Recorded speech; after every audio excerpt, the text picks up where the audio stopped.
Yo soy Rubén Eizari, de negocios en Navarra. Gracias a todos por acompañarnos en este jueves. Hoy es un día especial para negocios en Navarra porque empezamos un nuevo ciclo. Un ciclo cuyo fin, cuyo objetivo no es otro que dar respuesta a cómo va a ser el futuro después de esta pandemia. Hoy nos acompaña Miguel Iraburu, al cual quiero agradecerle su paciencia, su tiempo por estar aquí con nosotros. Para conocer bien cómo va a ser el futuro, lo que hace falta es conocer bien cómo es el presente. Y Miguel Iraburu, que es como muchos conocéis, tiene una gran experiencia. Su puesto actual es Managing Partner en UR Capital y aparte él es miembro del Consejo de Gobierno de Futuro, al cual también agradecemos su tiempo. Escuchar a Miguel creo que siempre es una buena oportunidad porque sirve para abrir la mente y saber qué está pasando y por qué los políticos están tomando ahora mismo qué decisiones. El formato de este webinar, que muy brevemente para dar paso a Miguel, él dará una ponencia y al final, en vuestra pantalla, en la parte derecha inferior, podéis dejar preguntas que trasladaremos a Miguel. Miguel, gracias por estar aquí con nosotros. Te agradecemos tu tiempo y tu paciencia. Eso es. Miguel, cuando quieras, te dejamos con los asistentes. De acuerdo, muchas gracias, Rubén. Buenas tardes a todos. Lo primero de todo, muchas gracias al Diario de Negocios por esta amable invitación y a todos ustedes pues por escucharme durante unos minutos. La presentación la tengo preparada en tres bloques.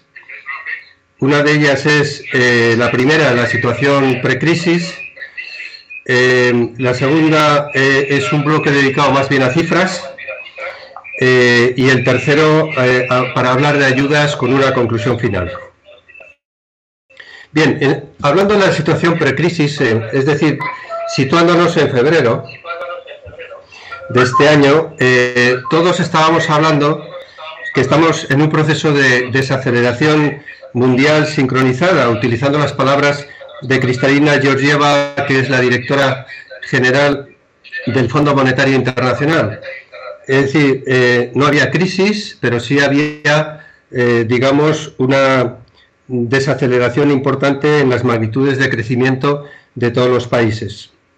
Pero bueno, España crecía en el 2019 a un ritmo del 2%, teníamos una previsión de crecimiento del gobierno del 1,6% para este año. Las exportaciones, aunque ya no crecían al mismo ritmo que años anteriores, seguían creciendo a ritmos importantes, especialmente las de bienes, y la balanza corriente culminaba el quinto año en positivo. Y además de eso, también no al mismo ritmo que años anteriores se creaba empleo. Bien, éramos la 14ª economía del mundo, la 4ª economía de la Unión Europea, aunque en términos de competitividad ocupamos el puesto 26 en el mundo. Realmente ahí tenemos un gap importante en cuanto a nuestra presencia económica mundial. Y las entidades financieras a lo largo de los últimos años pues se habían reestructurado, tenían mayor capitalización y mayor solvencia, tenían una morosidad baja y aunque con algunos problemas de rentabilidad debido a los bajos tipos de interés, eran entidades mucho más sólidas en comparación con el 2008, que es cuando tuvimos la crisis anterior. Y además, hasta ahora, siempre se ha dicho que las crisis vienen por un exceso de deuda privada.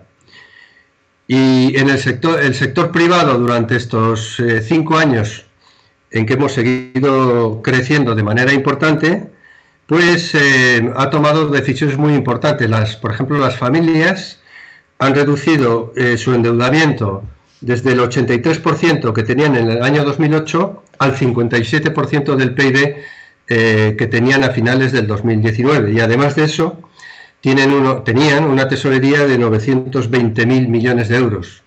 Las empresas, a su vez, todavía fueron más agresivas y redujeron su endeudamiento del 73% del PIB, perdón, del 114% del PIB al 73% en el año 2019. Y su tesorería tenía 290.000 millones.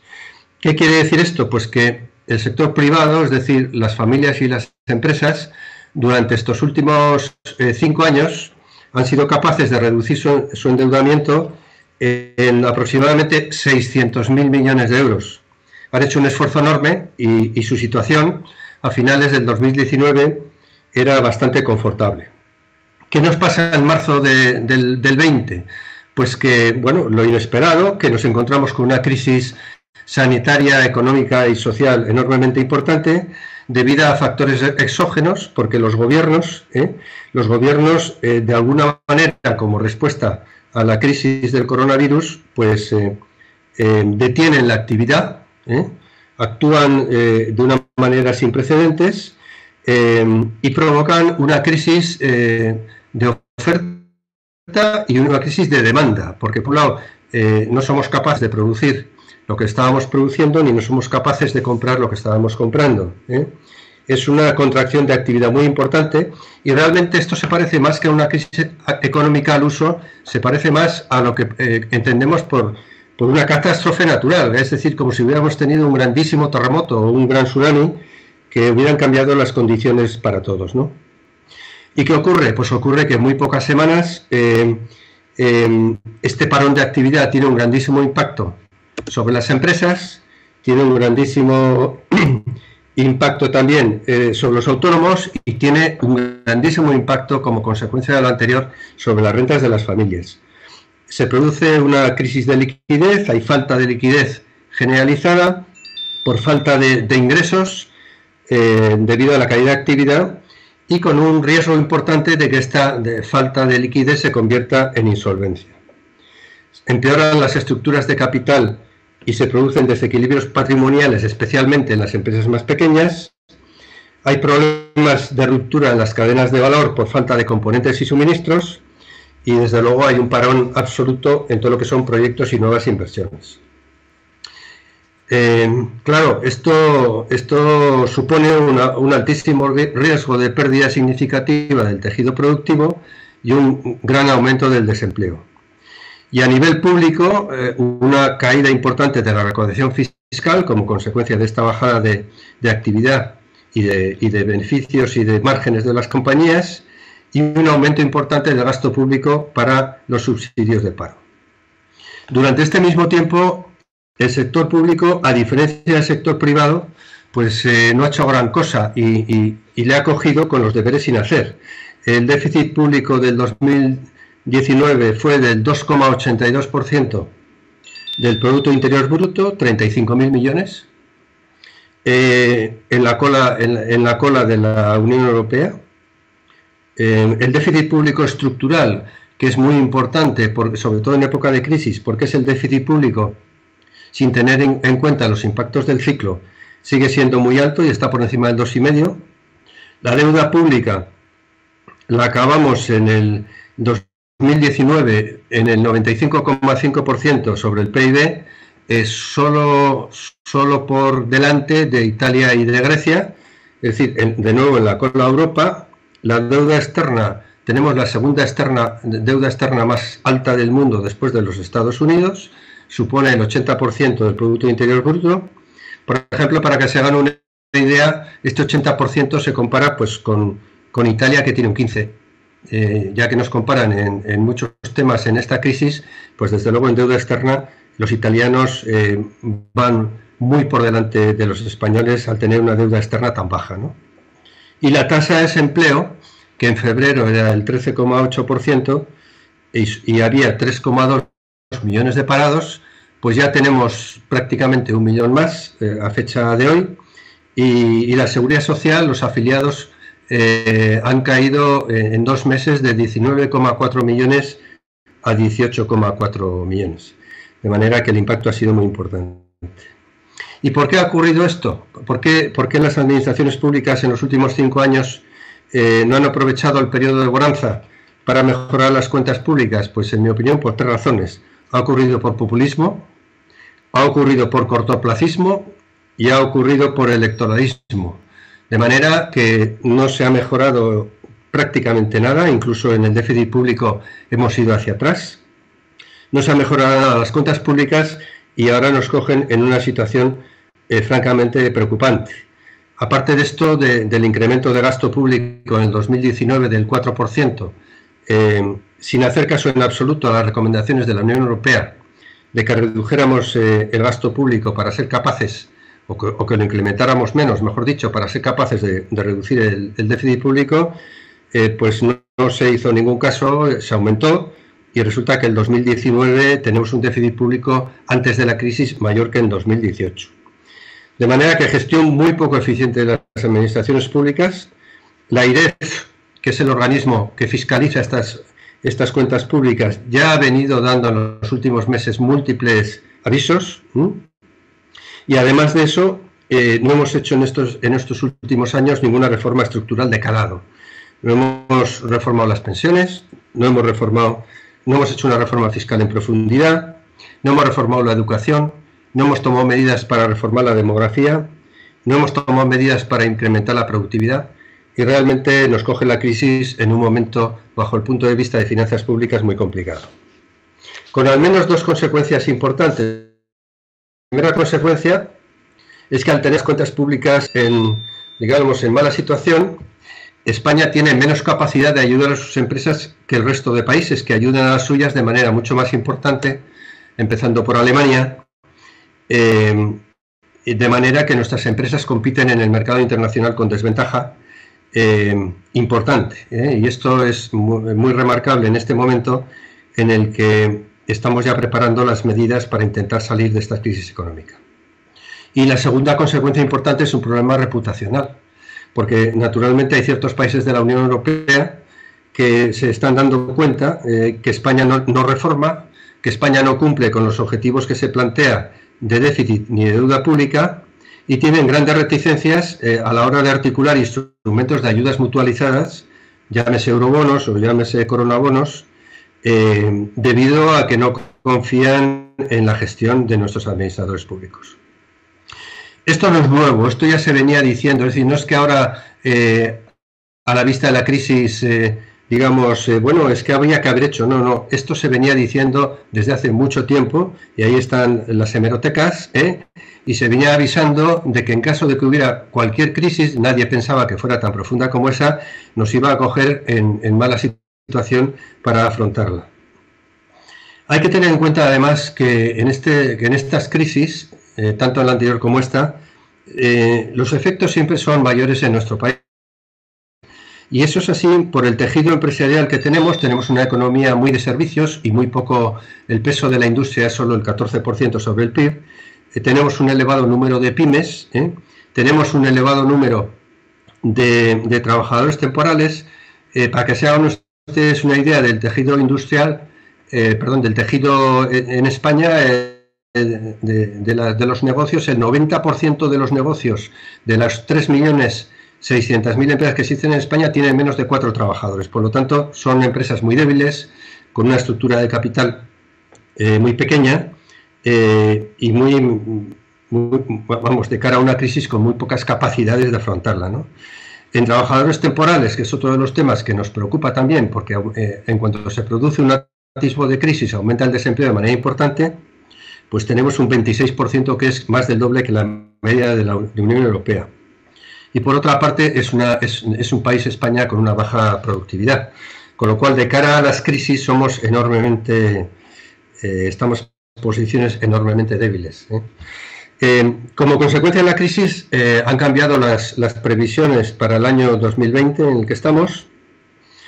Vamos a suponer, y vamos a ser un poquito positivos y optimistas en el sentido de que se acaba la pandemia del coronavirus en el primer semestre, y que el segundo semestre ya podemos iniciar una recuperación vigorosa, y el PIB que en principio iba a subir un 1,6%, hay cifras de diferentes organismos. Está el Fondo Monetario, está el Banco Central Europeo, está la Unión Europea, está el Banco de España y está el Gobierno, Bueno, vamos a quedarnos con este último. El gobierno opina que el Producto Interior Bruto este año bajará un 9,2%, lo cual es bastante plausible, dado que ya solo en el primer trimestre de este año ha caído un 5,2% en España. La eurozona, bueno, la eurozona también va a sufrir y sus previsiones son caer un 7,7% en el año. Y a nivel mundial también. A nivel mundial, el año pasado se creció un 2,9% y este año la previsión es disminuir un 3%. En cuanto al déficit, la previsión del gobierno, que está más o menos en línea con lo que dice el Banco de España, la previsión es una reducción hasta el menos 10,3%, un aumento del déficit hasta el menos 10,3% del Producto Interior Bruto. Es una cifra naturalmente enormemente preocupante, porque un nuevo déficit y tan negativo aumentará la deuda pública, como ahora veremos, de manera importante. Es decir, en déficit, para que se hagan ustedes una idea, de los 35.000 millones de déficit que tuvimos el año 2019, este año vamos a estar por encima de los 120.000 millones de déficit. Bueno, aparte de esto, en los últimos comentarios que han salido en los medios de la AIREF, del organismo fiscalizador de las cuentas públicas, opinan que este déficit también puede ser bastante más alto, debido a que los ingresos que se consideran, los ingresos públicos que se consideran para este año, en su opinión, no se van a producir.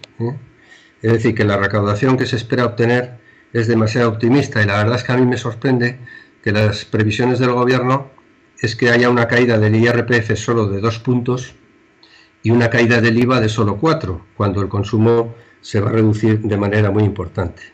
En términos de deuda pública, la previsión del gobierno es pasar del 95,5% sobre PIB en el año 2019, 20 puntos más, pasar al 115,5%, que de nuevo, si se cumplen las previsiones del déficit, será correcto, pero si no se cumplen, nos podríamos ir a cifras significativamente más altas. Bien, esto quiere decir que el Tesoro español, como consecuencia de esta mayor necesidad de recursos, pues va a tener que emitir, hasta ahora lo hacía a un nivel de 200.000 millones al año, va a tener que superar los 300.000 millones al año, y para eso hay que conseguir quien nos compre esta deuda pública, de manera que es muy importante que la prima de riesgo no se nos dispare, para que los intereses que tengamos que pagar, en el supuesto de que no tengamos problemas con los inversores, en esos 300.000 millones, pues sean unos tipos de interés asumibles. La tasa de desempleo, que es lo más lacerante siempre en estas ocasiones, estábamos en el mes de febrero en un 13,8% de la población activa, y las previsiones del gobierno es pasar a un 19%, con lo cual nos plantaríamos muy cerca de los 5 millones de desempleados, perdón. Y claro, esto es complicado, porque en un país en el que el 75% del empleo lo proporcionan los servicios, y los servicios van a estar la primera mitad del año con unos descensos impresionantes, pues esto va a ocurrir.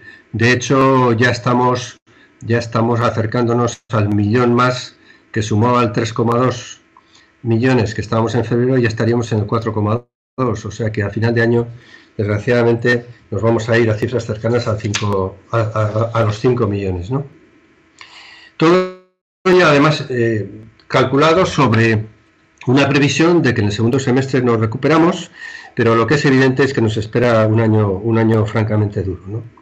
Entonces, yo, de cara a este panorama que tenemos, y que además coinciden todos con pequeñas diferencias en cuanto a las magnitudes del PIB, de la tasa de desempleo, del déficit público y de la deuda pública, pues, hombre, yo creo que el primer objetivo que tendríamos que tener es salvar las empresas viables, porque y naturalmente el empleo que lleva consigo. Porque reemplazar a una empresa viable es complicadísimo. Los empresarios en esta etapa nos toca ser claves para la recuperación del crecimiento y del empleo, y tenemos que tener un protagonismo que tenemos además que reclamar de manera importante, porque al final los que tienen que sacar digamos el país adelante aumentando tanto la oferta como la renta disponible de las familias y en consecuencia la demanda, pues tienen que ser los empresarios, para lo cual necesitamos que se nos ayude en un marco laboral y en un marco general que nos dé libertad para tomar medidas, que se flexibilicen las normativas que hasta ahora estaban vigentes y que se dé todo tipo de apoyo para que esto salga adelante, porque es que si no, no va a salir. Es decir, si los empresarios no son capaces de tirar del país hacia arriba, el país es imposible que salga. Es evidente que van a necesitar o vamos a necesitar unos recursos externos muy importantes. Pensemos en las aerolíneas, pensemos en la hostelería, pensemos en el turismo y pensemos en muchos otros sectores que en este momento están bajo mínimos. Es fundamental además que estas ayudas y estas flexibilizaciones de normativas lleguen rápido, porque el tiempo de reacción es absolutamente fundamental. Cuanto más tardemos, pues mayor sea el pozo del que tengamos que salir. Es evidente que en función de los sectores vamos a salir a ritmos diferentes y que las ayudas de la Unión Europea son condición necesaria pero no suficiente.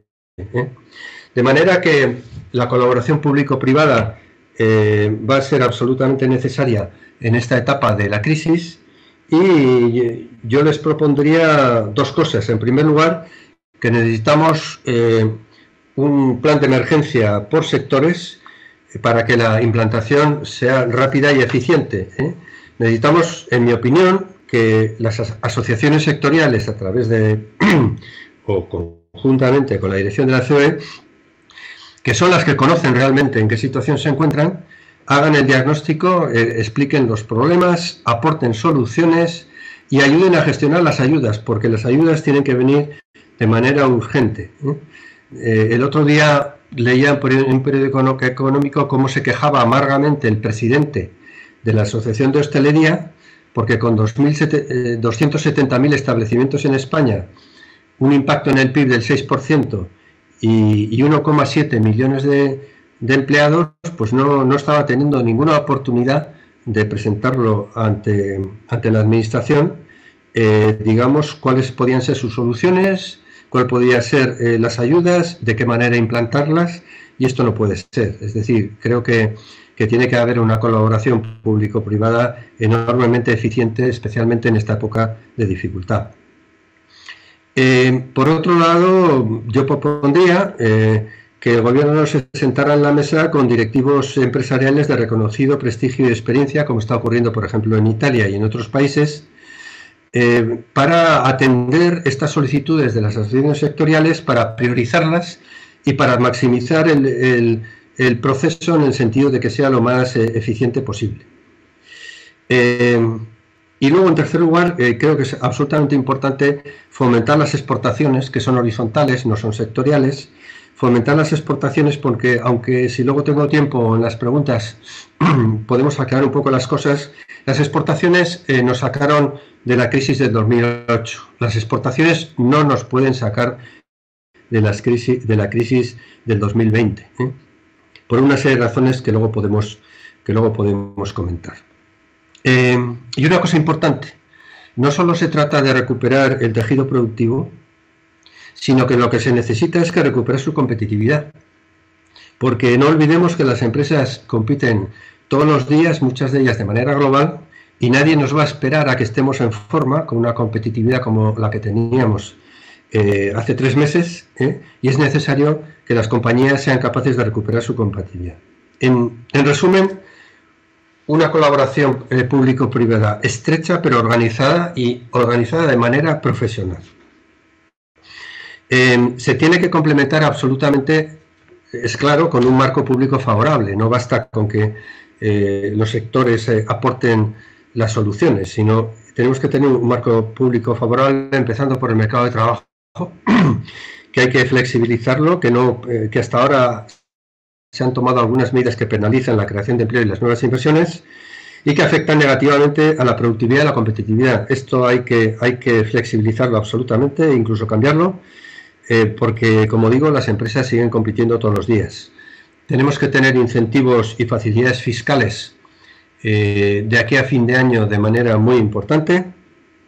Es posible también que sea positivo dentro de nuestras pocas posibilidades, debido a nuestras finanzas públicas, que exista alguna inversión pública productiva en algunos sectores ligados a las infraestructuras, a la vivienda pública, a la eficiencia energética, etcétera. No es momento, por supuesto, de subir ni impuestos ni cotizaciones sociales, a pesar del desequilibrio de nuestras cuentas. Estamos todavía en la fase anterior. Y creo que sería positivo el que se adoptaran reducciones temporales tanto del IVA como de las tasas para los sectores más castigados. Tampoco es evidente no solo no aumentar los impuestos, sino no necesitamos un mayor sector público, y lo que necesitamos, como decía al principio de mi intervención, es un sector público eficiente y profesionalizado, no necesariamente mayor en absoluto. Y en el fondo, tanto los empresarios como los trabajadores, como los sindicatos, como los responsables del gobierno, tenemos que estar alineados. No podemos tirar cada uno por un sitio diferente, porque la crisis es mayor, es muy seria y no permitiría tener este tipo de dificultades.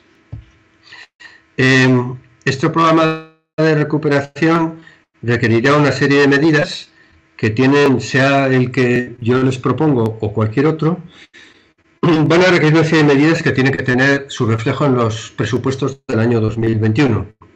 Y la preocupación es que muchas van a estar muy alejadas de la ideología del gobierno de coalición.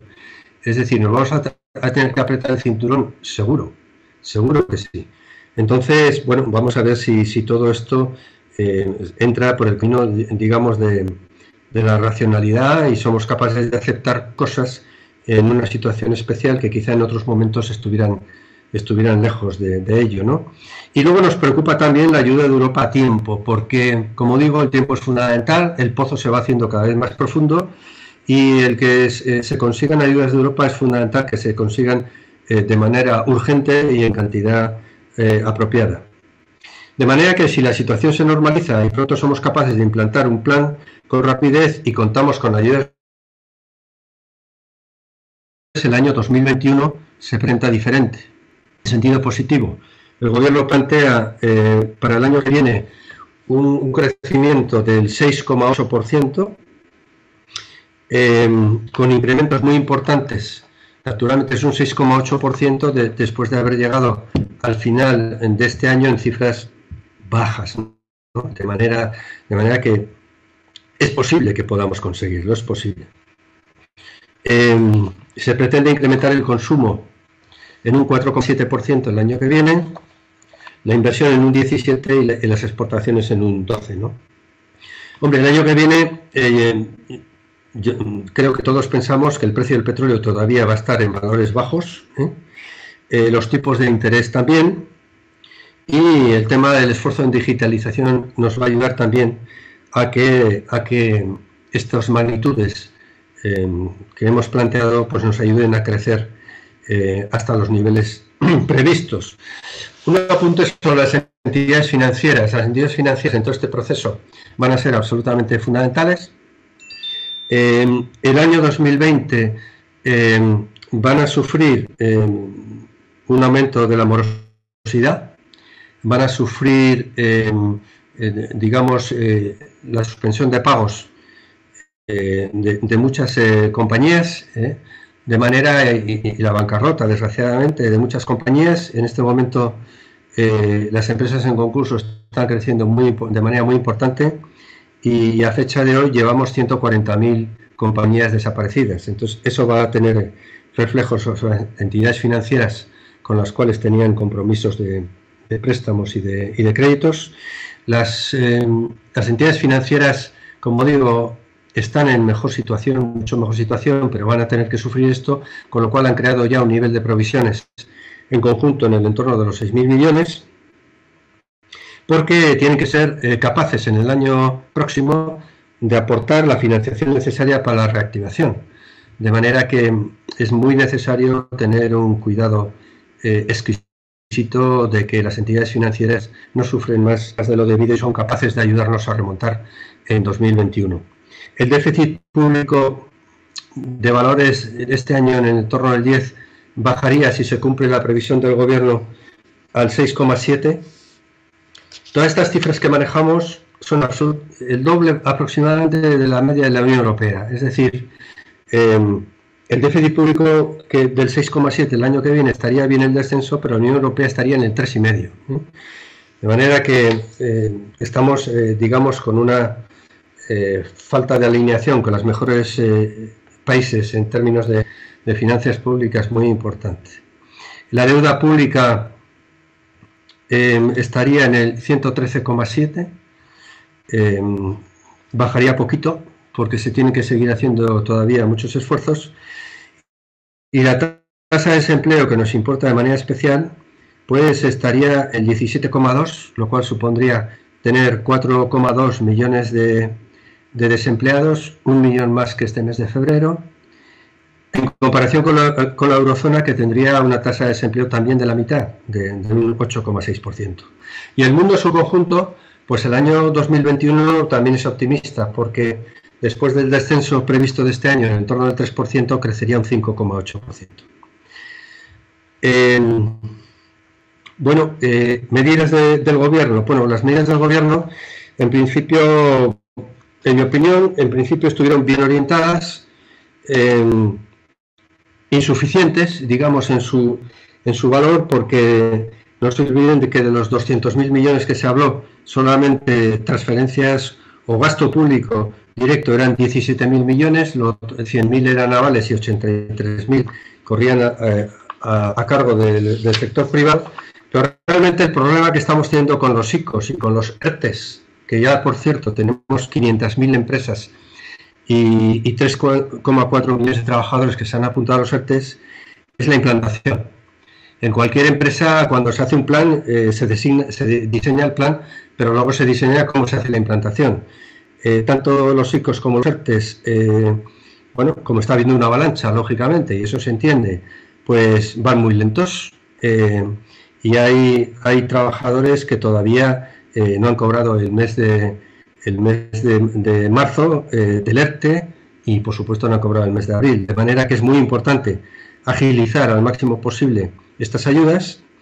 Se han, digamos, puesto en marcha también otra serie de elementos que yo creo que son positivos, en el sentido de que se han prohibido las sopas extranjeras sobre empresas españolas, teniendo en cuenta que su valoración ha bajado de manera muy importante.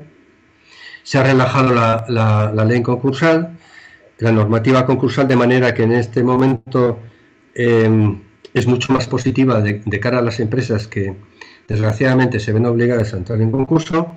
Se ha creado un fondo de 16.000 millones, una transferencia de 16.000 millones a las comunidades autónomas, pero yo sugeriría que se revisara a ver si los 68.000 millones que debían las administraciones públicas a empresas y autónomos en este momento está a cero. Y esto no es por la crisis, esto venía antes de la crisis.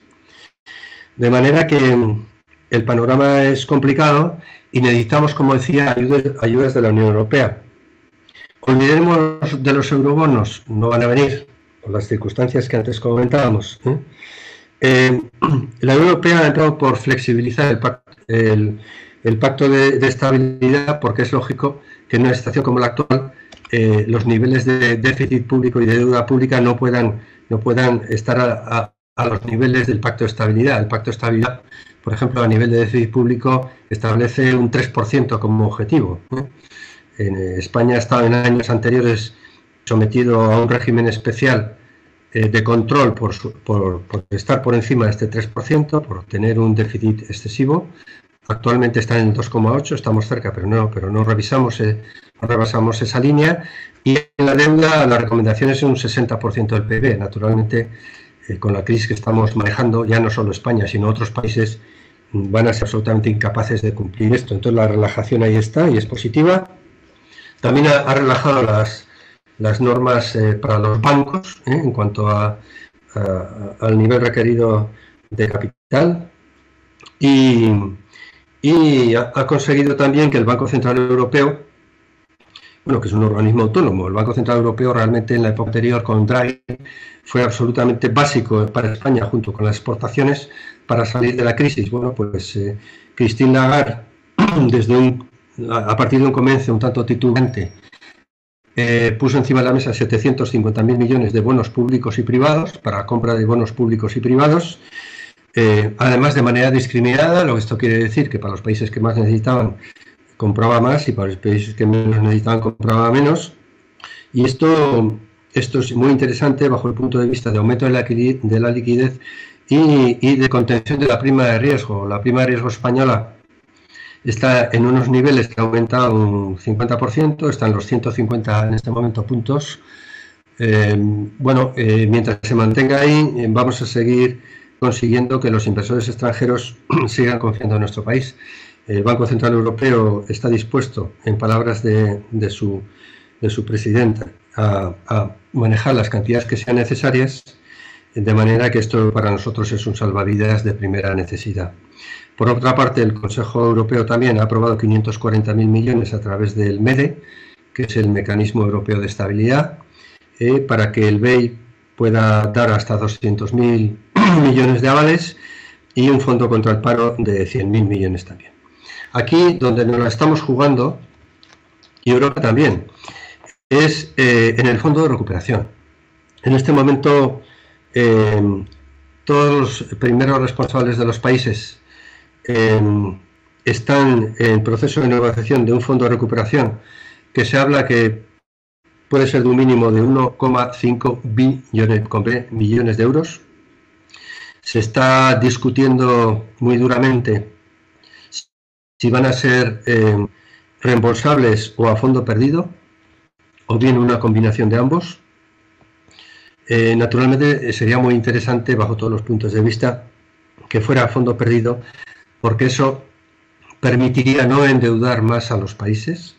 Si fuera en forma de préstamo, aunque fuera muy barato, eso afectaría a la deuda pública y eso a España especialmente le viene francamente mal. Se están viendo las condicionalidades, es decir, si va a haber algún tipo de condicionalidad a la hora de aprovechar esta oportunidad, y se está diseñando al principio como una parte del presupuesto plurianual europeo que contempla el periodo 2021-2027. Bueno, vamos a ver aquí lo que pasa. Esto es absolutamente fundamental, porque es cierto que la crisis sanitaria no ha sido, digamos, por un defecto de gobierno de ninguno de los países, ha sido una crisis, como decía al principio, sobrevenida. Y caramba, si los que somos europeístas y nos llamamos de Europa, en este momento Europa no responde de la forma adecuada y con la fuerza en cuanto al tamaño de las ayudas adecuadas y a tiempo, pues hombre, nos estaríamos ya planteando de para qué queremos Europa. Es decir, Europa tiene, yo creo además que la concienciación de los primeros responsables de los países está ahí. Centro Europa y el norte de Europa tienen más dificultades para apoyar esto. Insisto en que tenemos una crisis de reputación, pero que no está ligada al problema sanitario, de manera que esperemos que Europa responda. Lo que veo muy difícil es que el dinero, una vez que se pacte, si se pacta, que espero que sí, esté disponible antes del 2021,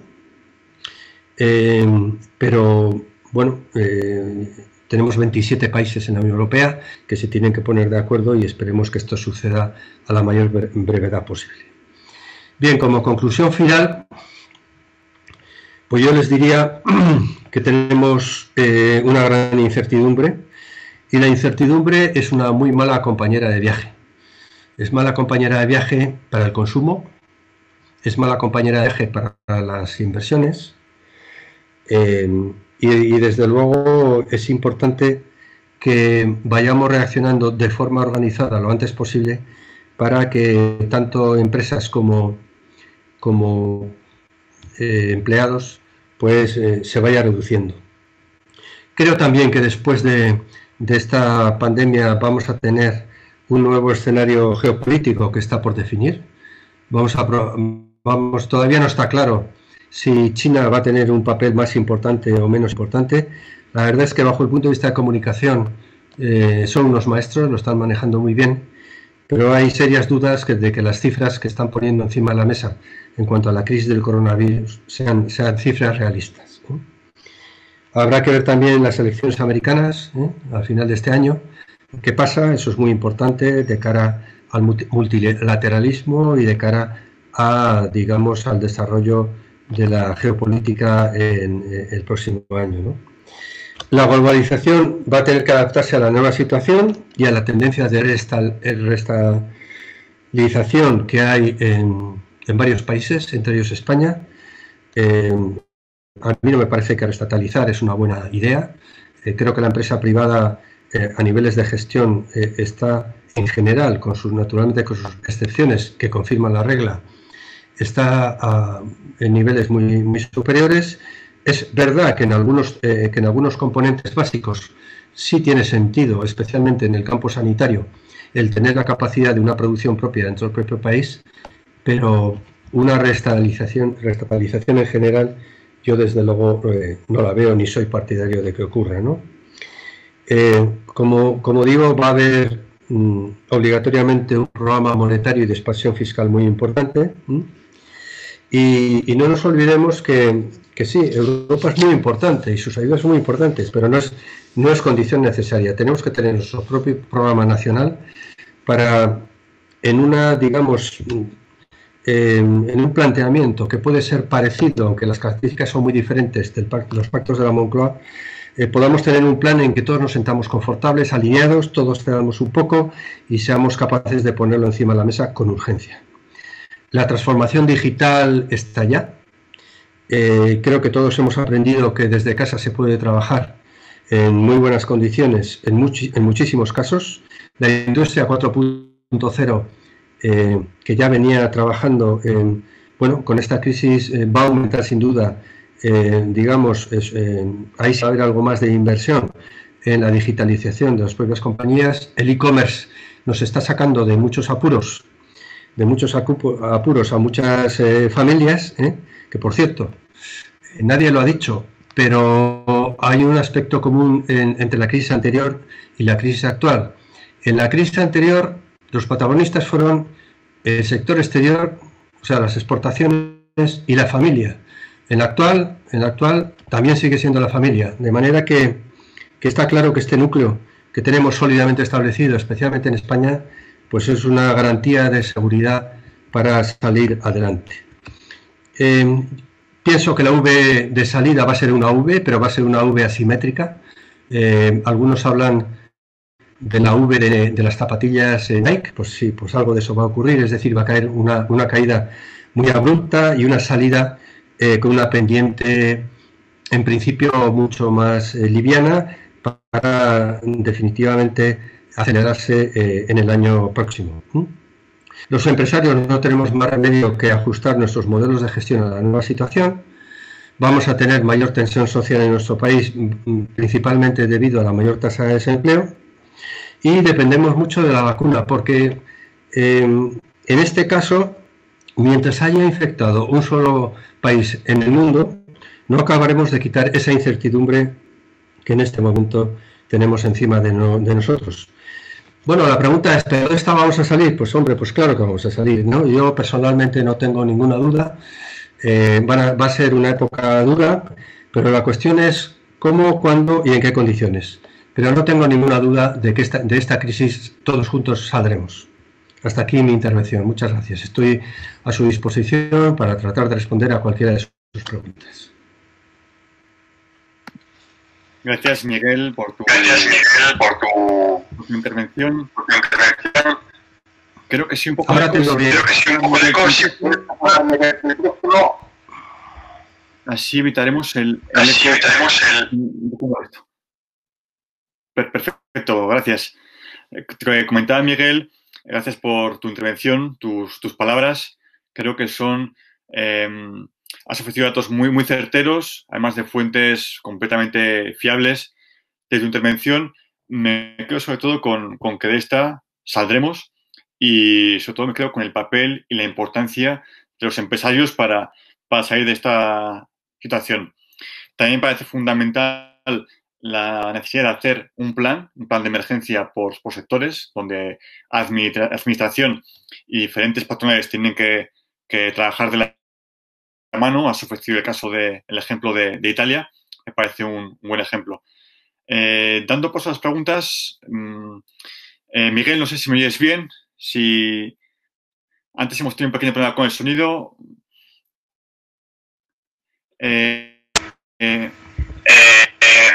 Miguel, te quería una pregunta que empezando un poco por orden, tiene que ver con de qué manera se puede impulsar. Es decir, ahora mismo España, tanto gobierno como oposición, tienen que ir a negociar a Europa. Han de defender una posición que sea sólida. Pero bueno, en vista de los últimos acontecimientos, sobre todo ayer miércoles, vimos lo que ocurrió en el Congreso de los Diputados. Preguntan qué se puede hacer para dar un impulso a esa unión política entre gobierno, oposición y también diferentes agentes sociales. Bueno, a mí no me gustaría entrar en política porque no soy político, soy empresario, o si quiere alto directivo, como prefieran. No me gustaría entrar en política, pero puedo hacer un par de comentarios. Yo creo que es muy difícil gestionar una crisis, pero precisamente porque es muy difícil gestionar una crisis, creo que es muy importante escuchar.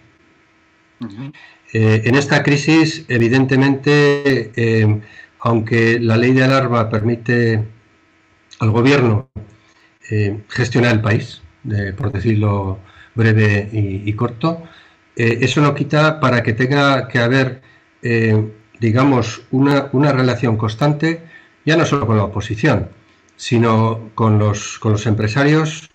Le he puesto el ejemplo de este presidente de la Comisión de Hostelería, que está por escrito en un diario económico, y con los entes sociales en general. Es decir, es que pasa lo mismo en las familias. Si hay una crisis familiar, el padre o la madre no pueden tomar decisiones unilaterales por muy buena voluntad y mucho esfuerzo que dediquen a tomarlas, ¿no? De manera que el diálogo ha estado en unos niveles muy bajos, lo dicen todos, presidentes autonómicos lo dicen todos. Y por ejemplo, no se ha puesto en valor el grandísimo esfuerzo que han hecho muchas empresas, llámese Inditex, Endesa, Iberdrola, Naturgy, que han puesto a su disposición no solo sus equipos comerciales, porque son expertos en las compras internacionales, sino incluso sus medios. Ha habido aviones volando a China de estas empresas de manera recurrente. Todo esto no ha interesado sacarlo a flote, no sé por qué razón.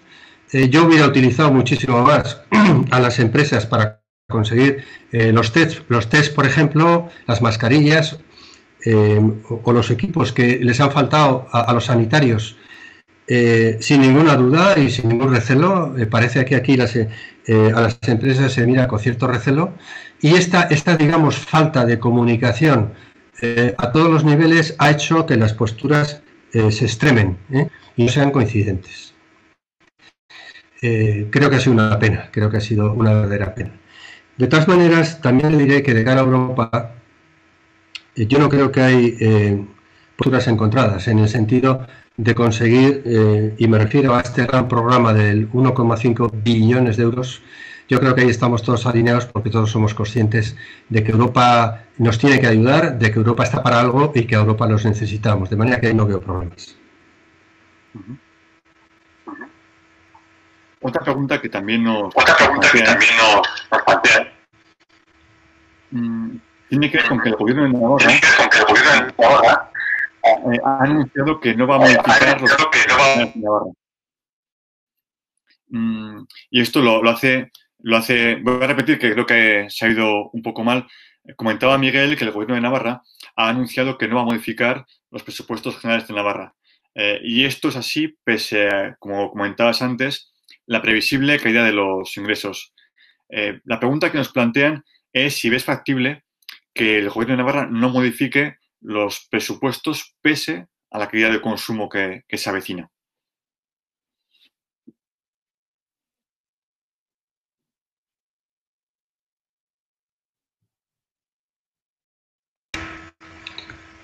No había puesto el micrófono, disculpa. Decía que yo pensaba que, pienso que naturalmente cuando tienes unos presupuestos aprobados, que es siempre complicado, y en un cuatripartito más aprobar unos presupuestos, volver digamos, a tener que rehacer los presupuestos, pero es muy sencillo. Al gobierno de Navarra no, o sea, a Navarra no, a todas las comunidades autónomas se les va a caer la recaudación y van a tener un gasto público muy superior al presupuestado o al previsto. Con lo cual hay dos posibilidades. Hay dos posibilidades: o como te va a caer la recaudación, o recortas el gasto público para mantener los indicadores que aparecen en los presupuestos, o tienes una desviación si mantienes el presupuesto tanto en ingresos como en gastos. No hay más. Si tú mantienes los presupuestos sin tocar, y luego además, naturalmente habrá que ver bajo el punto de vista de las ayudas hasta dónde se puede llegar, ¿no? Porque con los presupuestos anteriores a marzo es evidente que de este año esos presupuestos no dan para ayudas a empresas y autónomos y personas desempleadas que necesitan en este momento de las finanzas públicas de una manera absolutamente perentoria, de manera que bueno, habrá desviaciones, yo estoy convencido, habrá desviaciones porque no creo que se queden en las cifras presupuestadas. Otro asunto, Miguel, porque nos preguntan.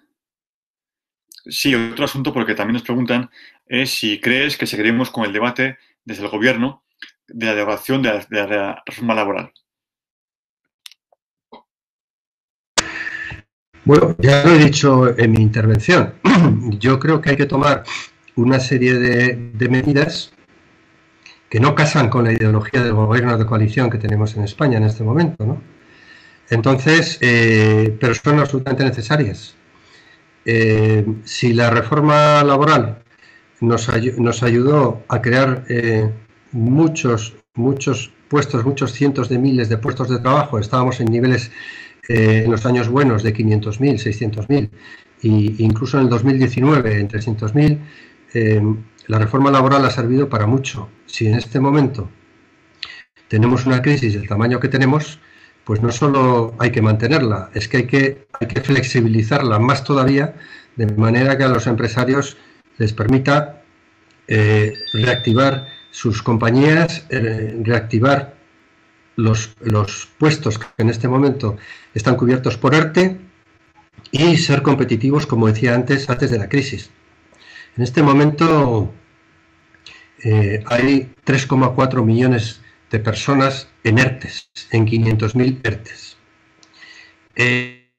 Las estimaciones que existen es que naturalmente los ERTES no computan para el nivel de desempleo, porque no realmente están empleados. Lo que pasa es que perciben el pago a través de la seguridad social, pero las estimaciones que hay en este momento es no menos de un 30% que pasarían de ERTES a ERES, con lo cual ahí pasarían ya al desempleo. Vamos a tratar de que esto no sea así al máximo posible, para lo cual hay que flexibilizar la reforma laboral. Y espero, por ejemplo, los ERTES tienen que ampliarse hasta final de año obligatoriamente, si no va a haber muchos más problemas.